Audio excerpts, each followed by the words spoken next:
आज आम्ही शिक्षक पुरस्कार वितरित केलेला आहे। मागील 3 वर्षापासून शिक्षकांचा पुरस्काराचा कार्यक्रम झालेला नव्हता। प्रशासक झाल्यानंतर मॅडमनी हा पुरस्कार पहिल्यांदा आम्हाला घेण्यासाठी सुचवलं आणि जिल्ह्यातील एकूण 100 शिक्षकांना आम्ही शिक्षक गौरव पुरस्कार दिलेले आहेत। त्यात काही प्राथमिक शिक्षक आहेत आणि काही माध्यमिक शिक्षक आहेत जिल्हा परिषदेचे, आणि काही विशेष पुरस्कार सुद्धा आम्ही दिलेले आहेत।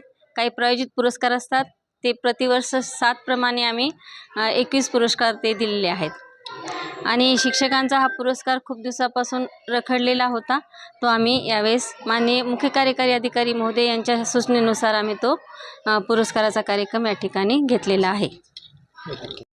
सर्वप्रथम ज्यांच्या माध्यमातून हा पुरस्कार मिळाला आहे, क्रांतीज्योती सावित्रीबाई फुले यांनी शिक्षणाची द्वारं सगळ्यांसाठी उघडी केली आणि ज्यांच्या दिनाचं औचित्य साधून हा 5 सप्टेंबर हा दिवस साजरा केला जातो। डॉक्टर राधाकृष्ण सर्वपल्ली यांना मी विनम्र अभिवादन करतो आणि जिल्हा प्रशासनाच्या प्रशासक मिनल कर्णवाल मॅडम यांचं विशेषतः मी अभिनंदन करू इच्छितो की त्यांनी मागील 3 वर्षाचे जे पुरस्कार राहिले होते ते पुरस्कार आम्हाला देऊन सन्मानित केलं।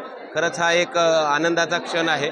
हा पुरस्कार मी माझ्या त्या शाळेतील सर्व विद्यार्थ्यांना मी समर्पित करतो, ज्या शाळेतून माझी सुरुवात झाली। सुरुवातीला मी अनमळला होतो, आदिवासी भागात काम करून नंतर मी शहराच्या लगतच्या शाळेमध्ये आलो, तर त्या मुलांसाठी, त्या गावकऱ्यांसाठी हा माझा पुरस्कार मी त्यांना समर्पित करतो आणि येणाऱ्या काळामध्ये जास्तीत जास्त चांगलं काम कसं करता येईल विद्यार्थ्यांच्या दृष्टिकोनातून ते मी काम करण्याचा प्रामाणिक प्रयत्न करणार आहे आणि करत राहील।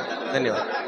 आनंद वाटतो सर, कारण हा पुरस्कार ग्रामीण भागातल्या खेडेगावामध्ये वाडी वस्तीवर राहणाऱ्या गरीब पालकांच्या कष्टकरी मजूरदार जे लोक आहेत त्या पालकांच्या पाल्यांसाठी आम्ही काम करतो सर्व शिक्षक।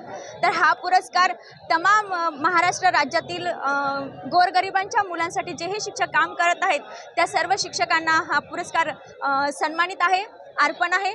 मी राज्य शासन तसेच आपल्या नांदेड जिल्हा परिषदचे खूप खूप आभार मानते की त्यांनी हा सत्कार समारोह इतक्या मोठ्या प्रमाणात साजरा केला आणि आमच्या सर्व शिक्षक बांधवांना सन्मानित केलं। त्याबद्दल मी जिल्हा परिषद नांदेडचे मनापासून आभार व्यक्त करते। थँक्यू, धन्यवाद।